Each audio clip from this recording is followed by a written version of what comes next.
Great. Welcome, everybody. Good to see everyone. Look at all these people in the chat.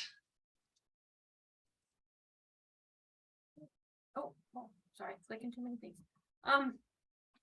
Hello all. For those of you that may be new and don't know me, my name is Kyla. I am the Director of Implementation and Impact over here at MDHI. And today we are going to run through the annual CoC program NOFO. So just kind of gearing up for what to expect on this webinar is we're going to do a general overview of what this notice is about. And review the scoring tools that will be used for both renewal and new projects. Go over the timeline, and then at the end we'll have time for Q&A. And as Jamie alluded to at the beginning, please type your questions in either to the chat or the Q&A, and we'll either try to answer them live or answer them in by writing you back. And if we can't get to all of them, we will post FAQs following this webinar. Sorry, guys. And just to kind of start off, if you all were part of the webinar last week, or if you're not, HUD did drop two different notices. So there is the unsheltered NOFO, which was the webinar and information session from last week. If you are interested in that opportunity and you weren't able to join last week, the recording for that webinar is on the MDHI website. You go to MDHI website updates and you'll see the recording for that one. This webinar today is focused on the annual CoC program NOFA. So that is the one that we normally do every year. And so that we will cover today of what it looks like for renewals. So anybody that is currently CoC funded, the process for doing renewal applications on that. And then there is also a component where we can apply for new applications under this NOFO, and it is a little bit different than the unsheltered NOFA. So I will be going over that as well today. And then of course the timeline associated to this one. And if you're not aware of it yet, this one has a really tight time frame. On HUD gave us 60 days to turn this one around. So just kind of going over there and paying really close attention to deadlines, because we would hate for somebody to miss an opportunity because they missed the deadline. So jumping right in, just Hey, Kyla, sorry, I'm going to jump in just for a second. It sounds like we're having that issue with your audio again. We're having a hard time hearing you. So, do you have headphones or anything? Maybe you want to plug in? No, I can scoot closer. Is that better? Yeah. Lindsay, is that better?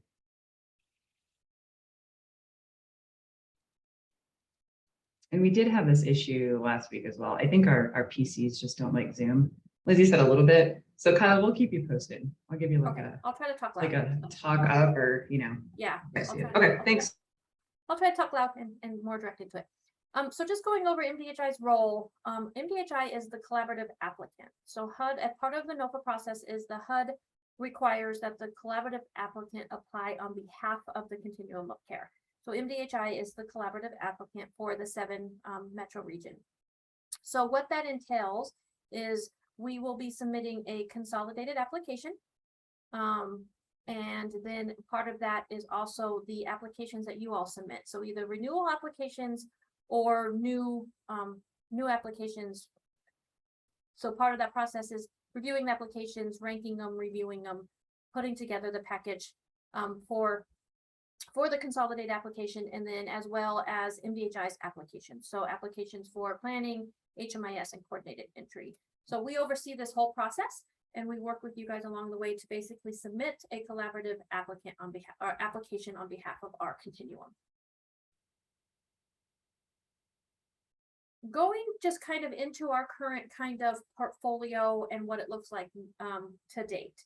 So to date, we fund through the CoC funding a total of 11 agencies, which are listed here on the screen, and that makes up about 19 programs that span the different project types.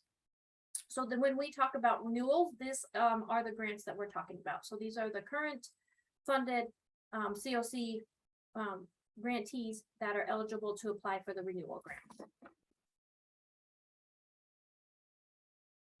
The kind of breakdown of what the portfolio looks like as far as project types is the majority of the funding goes into PSH, And then rapid rehousing, we have one project as a safe haven and one project as a transitional housing. Those two are legacy projects. So HUD no longer funds new safe havens or transitional housing projects. These are kind of grandfathered in. And so that's why you only see one of each of those. And then we do have an HMIS grant, a planning grant, and a coordinated entry grant. So And this kind of is, a quick question on the 19, is that programs or grants? it's the same thing. That's what I thought. So, because Yeah, every so program has a grant. Yeah, Yeah. each program has a Okay. grant. I think there's maybe like one grant per agency, but then it's broken down by program. So like one, for an example, an agency can have a PSH grant and an RRH grant, and those are programs. So they get 2 grants and 2 programs, or are they under 1 grant? I don't know how the contracting from HUD works. I don't know if it's one contract or if it's 2 contracts. I don't know if any of the current fundees that have more than one project can chime in the chat to let us know if it's one bulk contract or if it's 2 separate ones. I think it's probably separate just because I know we have multiple grants and we have separate contracts and separate grants for each of those. Do you know what I'm saying? So I would guess, but Midori, it's a great question. Yeah, so the 19, so Midori, to answer your question, the 19 include like the 4 that are under host when I count the 19.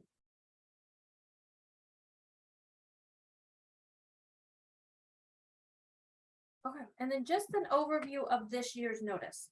As of the time of this webinar, HUD has not released what the CoC allocation amounts are going to be yet. So we don't know the total amount that we can apply for in each of the tiers.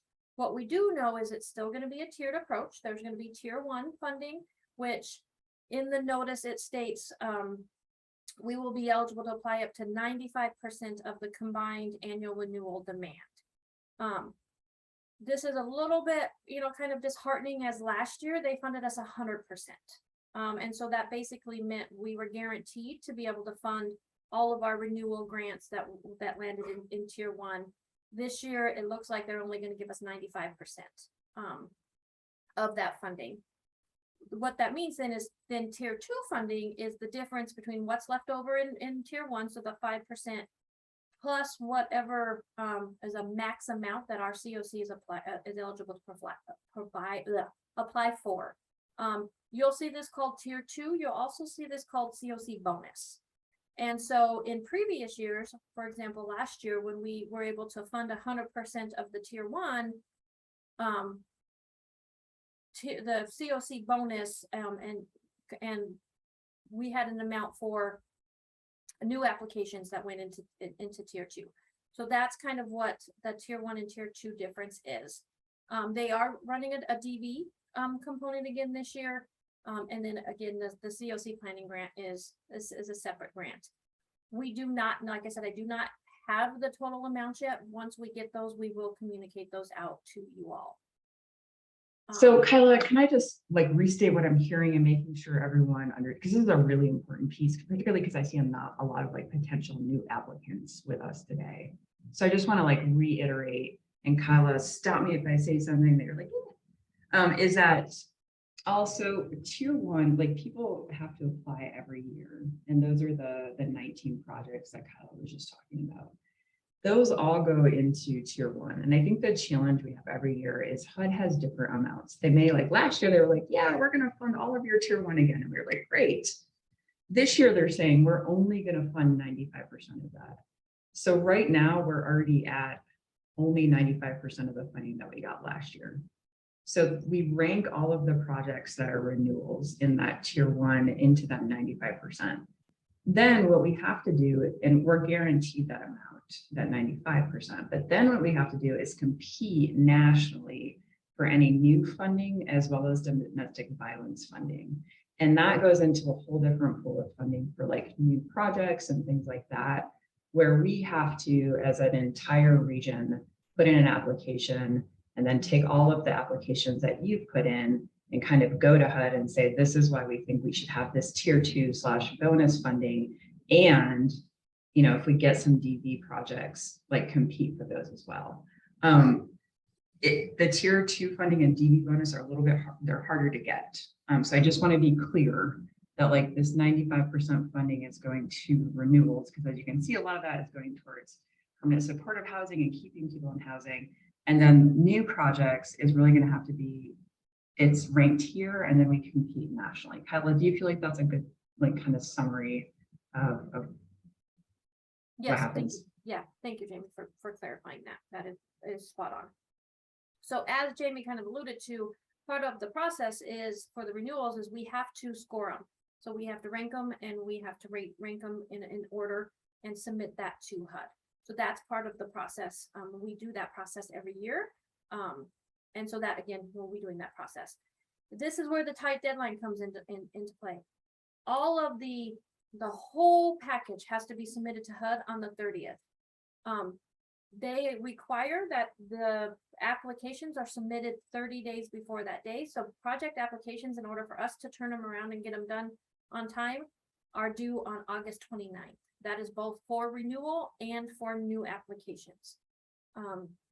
And what HUD isn't helping us at all on is, as of again, at this time of the webinar, the applications are not even available to be started yet in eSnaps. And so we'll communicate as soon as we hear that.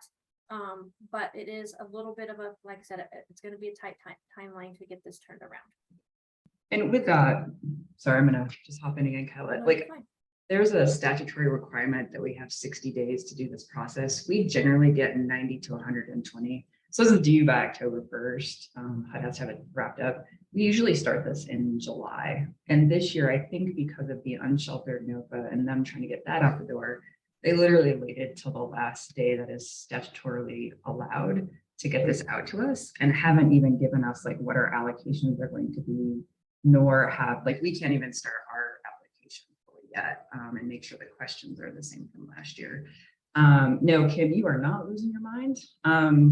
For those of you on Facebook, the Hub for Ending Homelessness is a great group. I suggest you join because they're like, honestly, that's where I get some of my best updates. And we're all saying the same thing, like it's not even available yet. And that's a challenge, right? Because we're looking at, it's the 10th already, these are due in 19 days. So I just want to say that, like, I am so sorry and feel the strain and the stress of this process with you. And we're going to do the best we can to communicate as quickly as we can and recognize that this year is unique and puts us under a time constraint that we're not accustomed to.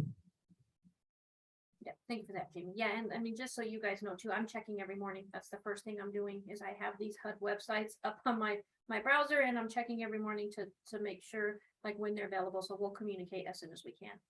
In the meantime, some of the stuff that you can do to get kind of started is to make sure you understand what this notice is and if there's any changes from previous notices. So read the full notice. We also, I would highly recommend that you utilize the guidance that is provided on some of the websites, and I'll have a resource tab here in a little bit, and make sure that you know how to, like for newer applications, that you're set up in eSnaps and you get that process started and you're familiar with eSnaps. So this is all kind of stuff that you can do in preparation of when the application does become live. And just a little bit, Kyla, because again, we have a lot of new people on the line. eSnaps, if you've never done that before, is the HUD portal for all things applications related to the NOFAs. So if you are thinking about applying for this grant and have not started the process to get the eSnaps access, which is where we're all talking about the applications aren't up yet, you're going to want to make sure, and there's, I think it's on the resources page, right, Kyla, how to get eSnaps access. You're going to want to make sure you start getting that as soon as possible so that the minute the application is uploaded to the eSnaps portal, you have access to begin applying if you are thinking about doing this. Yeah, and I can post that in the chat as well as soon as I'm not in presenting mode. So I'll post the links. They're on this slide. I'll post them in chat as well. And then just some, kind of some more stuff in getting started is to read, like I said, read through the notice again and just make sure that like your application is as strong as possible. So make sure that your program participants are all eligible for the program type that you'll be applying for. That the, your information that is in the application is complete and consistent. Again, that you meet all the eligibility rules. One thing that's very clear throughout the whole notice is even if we as a CoC rank you as a certain order, HUD does a review and does a threshold review, and they could reject an application if they deemed it, they didn't feel it was eligible. like, so we could rank it as a number 5, but if it didn't meet some of the eligibility criteria, HUD could pull that out, even though we would recommend it for funding. So just being really, cautious that you are filling it out with accurate information. You're looking at the eligibility and the threshold requirements and making sure that you meet all of those. And then that your data is consistent throughout the whole application. And then there is a requirement attachment aspect, and it's just to make sure that those attachments meet the requirements and that they're dated in the time frame, which it looks like HUD has in their notice. It's from June 30th to September 30th, so that your attachments are dated appropriately. So and Kyle, one point of clarification, if that's okay. I know we're saying like we rank them, but there is a committee of community stakeholders that are the ones responsible for the ranking and rating process. That is not like MDHI staff, that is a community table doing that. So I just want to make that clear, like this is the ranking and everything is done by a committee of people from the community. So thanks, Kyle. And getting into that, these next couple slides are going to be directed directly for renewals. So, like I said, each year, HUD requires that we score them and we rank them. We pull that data from APRs that are submitted through Sage. And so we use the data that is submitted from your most completed fiscal year. This year, we are making an update to the scoring metric. And just to clarify with Jamie, when I say we, I'm really talking the NOFO committee.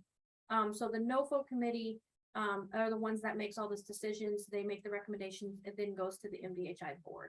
So the NOFO committee has made the recommendation to look at scoring a little bit differently. This is due into part to some of the feedback that we've heard from our grantees, and over the past years, kind of information that we've gathered. We continue to improve on this process. HUD requires that we do scoring on certain metrics. They don't tell us how to do that scoring. And so that's something that we've worked with the NOFO committee over the last several years to just to make sure it's fair and equitable.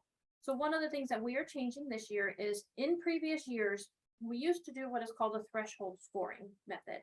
And that was pretty much ranges, is for each metric, performance metric, there would be a range set.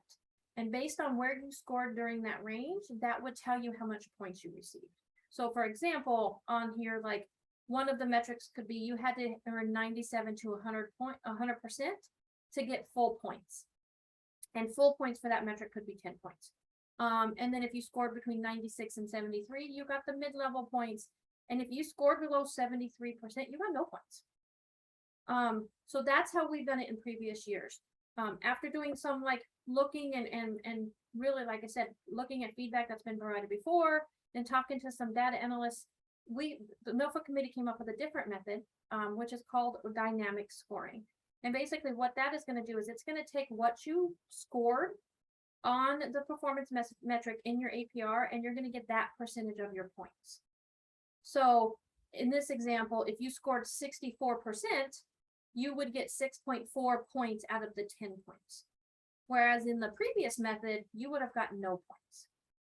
So we're trying to find out, like I said, a more fair and equitable way to at least award you points for making it for what the great work that you guys are doing in the community. So that is going to be a change to the scorecards that you guys will see this year. As far as kind of next steps and timelines, you all should be receiving your scorecards next week. So we will send those out. The scorecards will, and I'll go to the next page. The scorecards will basically look like, like they have been in previous years. Is here are the metrics. You'll get what your score was, how many points you earned, and what's the possible points. And then at the very bottom, it'll total it up to be how many you received out of 100. That score is that final score of what you received out of 100 is what we use to rank you. So we basically take all of these, we give everybody a total score, and then we rank them from high scoring to low scoring. And that is the priority listing that we submit to HUD. There will be, as similar to previous years, we will give you an opportunity to appeal your score, and we will send details on that. So we basically are asking If you feel you are unfairly scored or the score don't match what you think the data is, you can send an appeal with specifics. So if you feel like, you know, hey, I didn't get full points on one home participation, here, you know, here are the clients that are not showing of, not showing on your report, but we show their one home participation. So there will be an opportunity for you to appeal, as there been in previous years. We then take the appeals to the NOFO committee, and then the NOFO committee decides if there will be any adjustments to your score based on the findings from the appeal. So, And Kyla, just to clarify, these are all quantitative measures from the APR. all of them are metrics from the APR except for the last three. So one home participation is something that we pull out of HMIS. Housing First is pulled based on answers that you submit in your application. And so you'll see with the scorecards that are going to go out next week, we will have basically we're going to populate it with how you scored last year, just as a placeholder. So that one is, and that one's an all or nothing. So these last three are kind of are not dynamic scoring. It's, are you 100%? Are you Housing First? It's kind of a yes or no. So the Housing First one will be kind of a tentative placeholder based on how you scored last year, just because I don't have that information until the applications are submitted. Those will, once we get the applications, I will turn that around and you guys will get the final score of how you scored. Grant expenditures are pulled from the APR, but that one is not dynamic scoring. That is, did you spend down at least 95% of your grant? If you did not, you don't get any points. If you did, you get full points. So all the other ones are from the APR and will be part of the dynamic scoring. So Kyla, a couple of questions. So these are all quantitative then, scores, Yes. not qualitative. And then with the scorecard, are we sharing the formulas / tables we used to score each metric last year? Yes. Yep. Yeah, no, so the overall method of how we're scoring, so changing from threshold to dynamic, is the only thing that's changing. We're not changing any of the calculations of what is considered housing retention, what is considered percent increased in income. But part of that scorecard that goes out will be a cheat sheet that says APR table 5, and exactly how the calculations are measured.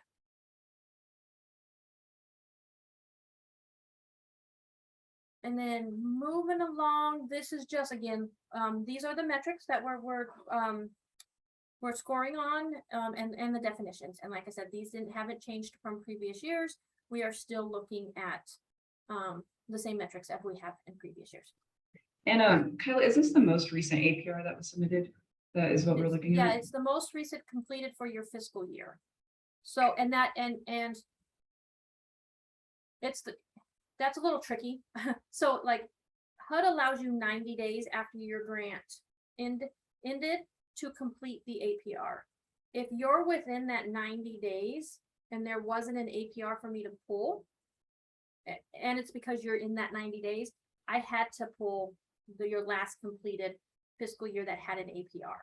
So that's a little bit tricky. But when you get your scorecard, at the very top of the scorecard, it'll tell you what the time frame is for which the data is being populated for. And then Kyla, when do we pull the APRs? For the final run through? Yeah, so the APRs, we only pull APRs once, and that's because those are the ones that are submitted to HUD through Sage. They should not be changing. Like there should be, if you have to change data, you have to submit you have to basically ask HUD for approval to submit a new APR.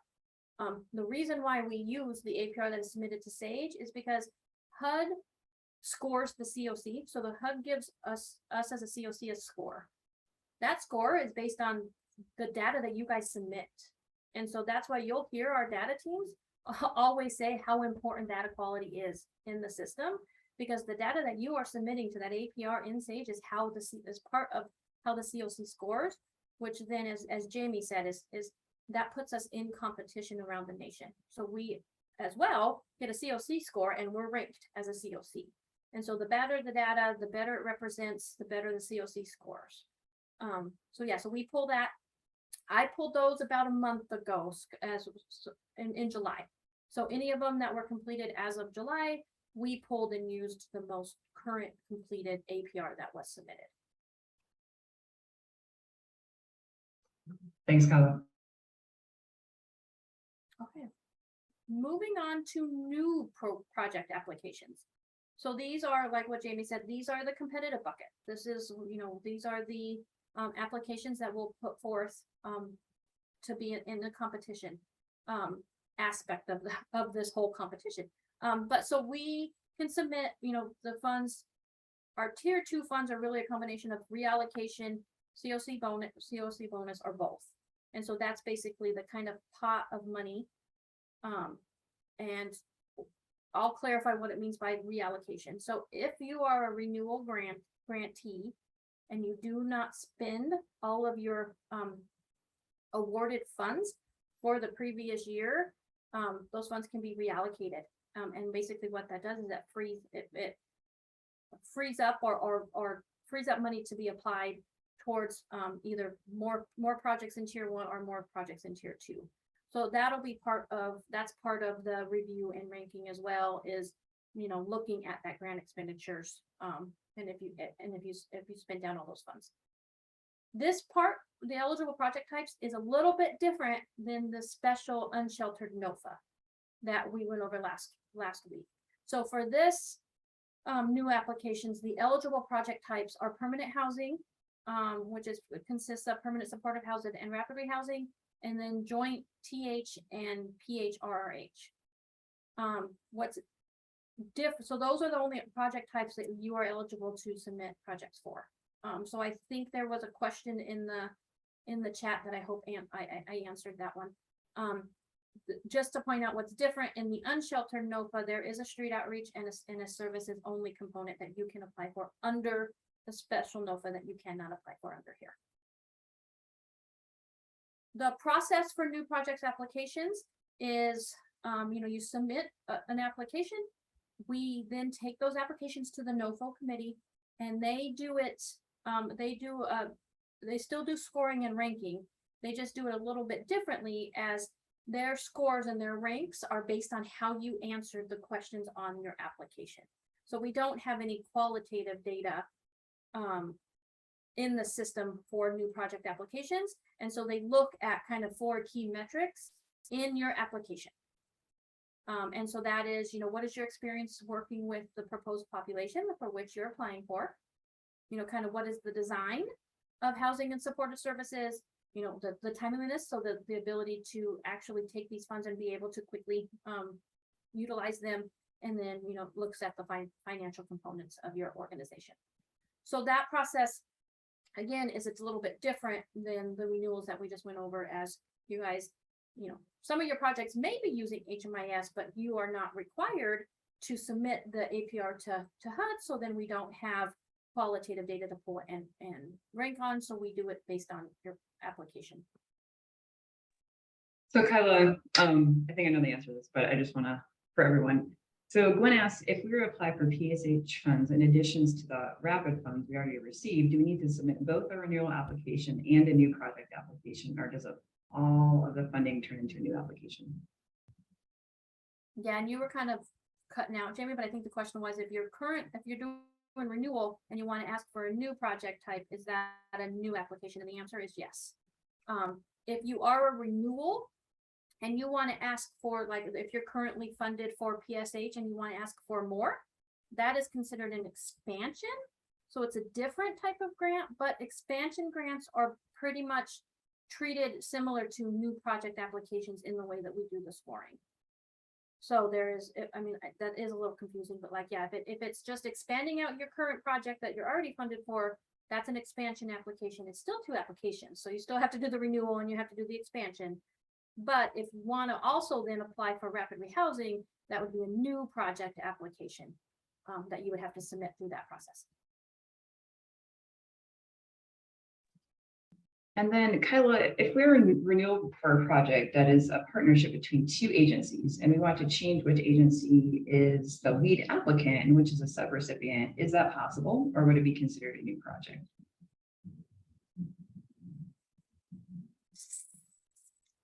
I think that is a good question, and I can submit an AAQ. I don't know the answer to that question.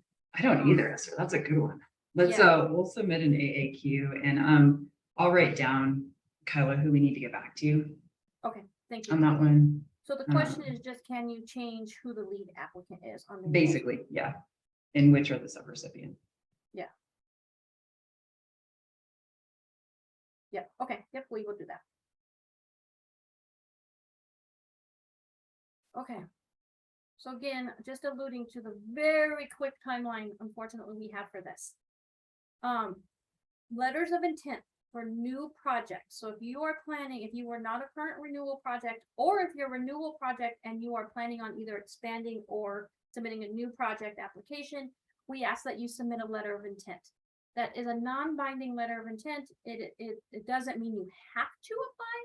It's just basically helping us for planning purposes on making sure we have enough NOFO committee members to do the reviews. So we will send a link again as soon as I'm done presenting here in a minute. I will post the link to the LOI in the chat as well. Those will we ask that are due next week, so on the 17th. Again, that's for planning purposes. The project applications for both new and renewal are due on August 29th. Again, what we do, we will pass those on to the NOFO committee. We do the final ranking of the renewals. And then they also do the new project review and scoring and basically come up with a final ranking for all tier 1, tier 2, and any bonus projects. We will notify everybody by September 15th as far as the status of your application. So, was it accepted and was it ranked and where did you rank? Was it rejected or was it reduced? So you'll, about 15 days after that submission deadline, we'll turn around and let you know the status of the application. On the 20th of September, we will post the consolidated application. So all of the parts in a final rough draft for you all to provide review on. And what is not scheduled yet, which we will schedule and get out to you, is in previous years, we've hosted kind of an office hours for people to come and solicit their feedback on potential edits or concerns or questions they have on our consolidated application. So that'll be around the 20th that week. And then we have to submit everything to HUD in final packaging on the 30th of September. So again, real quick timeline. And again, like we apologize that, we're already in the 10th of the month and the applications aren't even open yet. And so HUD has told us they'll be open by the 22nd. Anytime between the 1st and the 22nd. We're hoping for, sooner rather than later. But again, we'll continue to monitor that and we'll let you know as soon as we know those are out. And Kyla, thank you for that. A few more questions.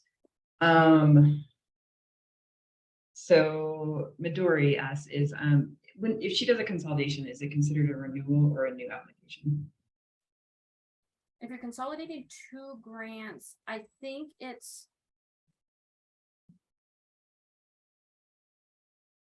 get ranked in tier 1, so I think it's part of a renewal. But I think as far as an eSnaps, and I can double check, there is in the notice, it'll tell you.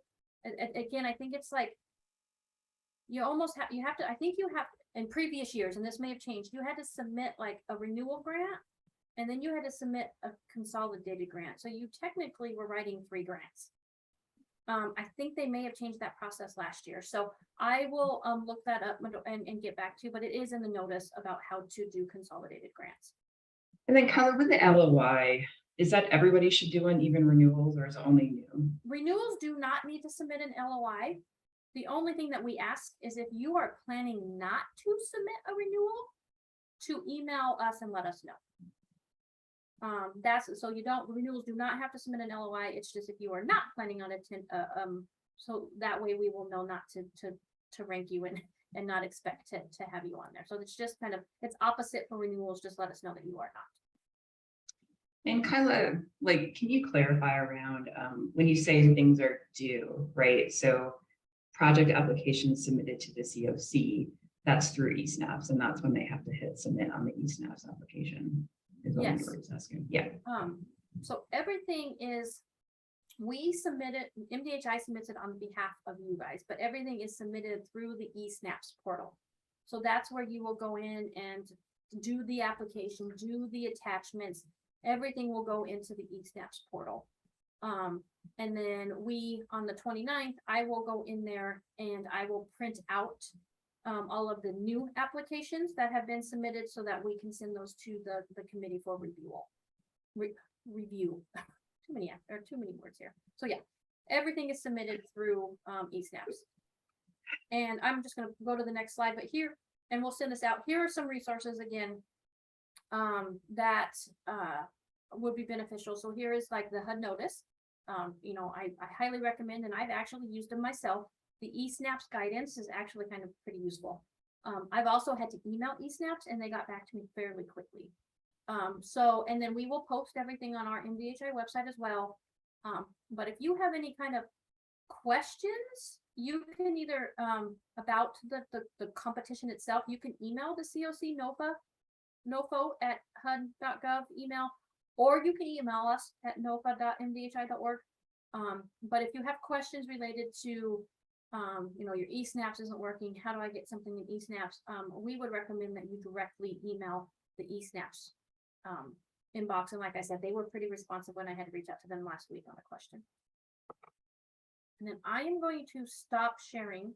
And I know that we have questions, but just open for questions.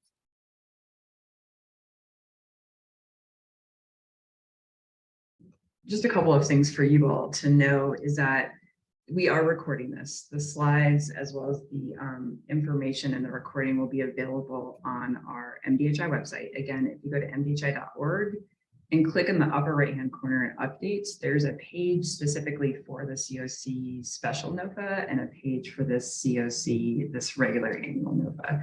And in there is where we're posting all the resources and everything. So if you have questions, want to review anything, thank you. Kyla has put in there the LOI link. That's also on that webpage. And I can find the link and drop that in there as well. But just, you know, we're trying to keep everything in one place. That's pretty easy to access. So it's like 2 clicks, you go to updates, and then you go to, you'll see, you scroll down, there's like blog posts, and it's a blog in and of its own. So.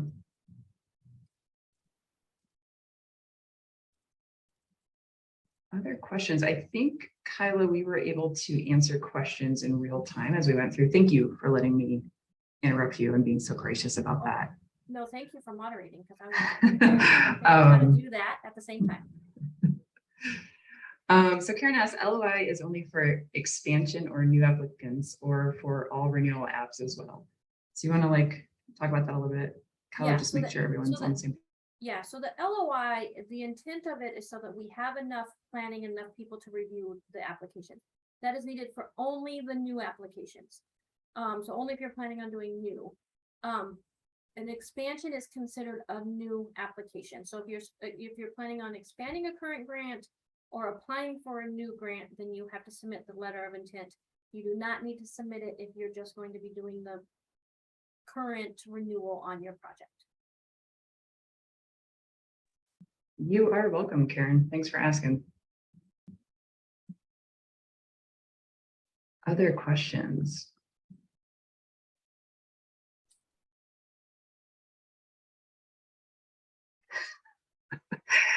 Karen, my guess on why HUD is so late this year. So Karen asks, yeah, I know, Karen. I think it's because they were tied up with trying to get the unsheltered NOFA out the door. I'm going to be like, this is the first time ever we've had 2 NOFAs to, like, they always kind of pace it where you have the YHDP and they kind of wrap that up. And that's the other thing, we just wrapped up the YHDP.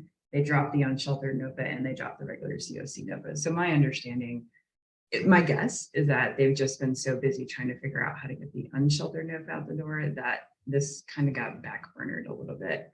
And then if you use a placeholder project title in the LOI, we'll be able to change it prior to submitting to eSnaps. Yes, like again, the LOI is just kind of like for our information so we can do some planning. That's not like a contract or anything written in stone. Like ultimately what is going to be ranked and reviewed is what's in eSnaps. And then yes, Brittany, we will be posting the recording plus the slides onto the MDHI website, and it's mdhi.org. And if you go to updates on the top right corner, you'll see the NOFO pages. And I would say that'll be up by, you know, I would say probably end of day today, beginning of tomorrow, we'll have that available and uploaded for you guys.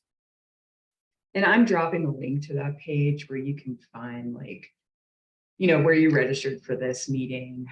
And then we'll talk, there's a guidance on there, FAQ, stuff like that. So and also like who to contact. Like if you have questions, please reach out to those kind of at the bottom who's listed there. And that's where we'll post the recording as well as the slides. Yeah, sure, Brittany, you're welcome.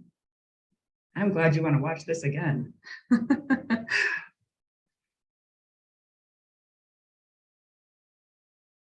And then again, you know, just reiterate, we're happy to help as much as we can. So that would be that NOFA email. So nofa@mdhi.org.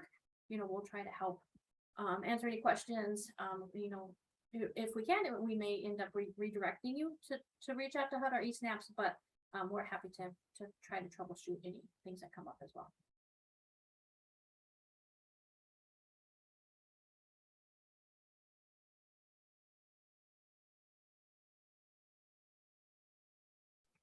Okay, Kyla, it kind of looks like the chat has slowed down. Again, let us know if you need anything. But please know we're here to support you, and we will get these resources up on the website as soon as possible. And then if you will just submit the LOI, that would be great, again, for the criteria that Kyla mentioned. But everyone, thank you again for, like, we know how quick of a turnaround this is, and just appreciate all your support. And just want to be here to help you wherever possible. So thanks for all you do. And we appreciate the time here today, and please reach out if you need anything. Take care, everyone.